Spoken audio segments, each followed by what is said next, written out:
I mean, I think the key thing is to have something that's going to be used over a long period of time, and used not only as a pitch, but also, in terms of the stadium structure in itself. It's it needs to have that long-term use. I mean, stadiums are sort of funny. They're different to other buildings in that, for some club stadiums, they're only really used 25 to 30 times a year for big matches. You think about other buildings like restaurants or houses and things like that. They're used every day of the week, and stadiums aren't. So, it's about finding that right use. I mean, there are three key aspects to sustainability.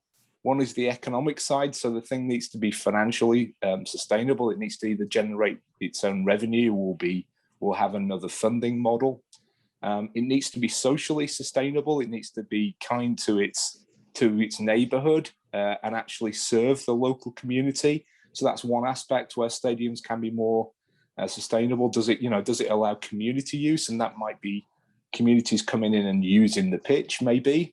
Sometimes that works, sometimes it doesn't. Depends on other use and what type of pitch surface is used. But, using the stadium buildings or the stadium footprint, for community uses, that makes it more sustainably.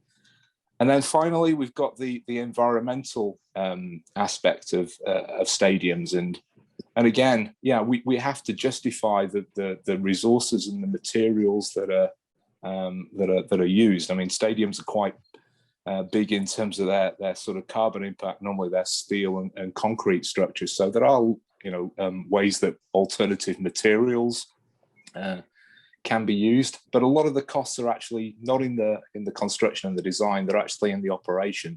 So it's trying to design things in there that are sustainable. Things like just thinking about the seating. If you have the tip-up seating is one example. That is much easier to clean and is going to accumulate far less debris. Thinking about LED lighting, LED lighting can be a little bit more expensive to buy originally, but is a lot more sustainable in terms of energy construction and replacement costs as well. So there are many aspects again to sustainability, but it's really about adding long-term value to its local community.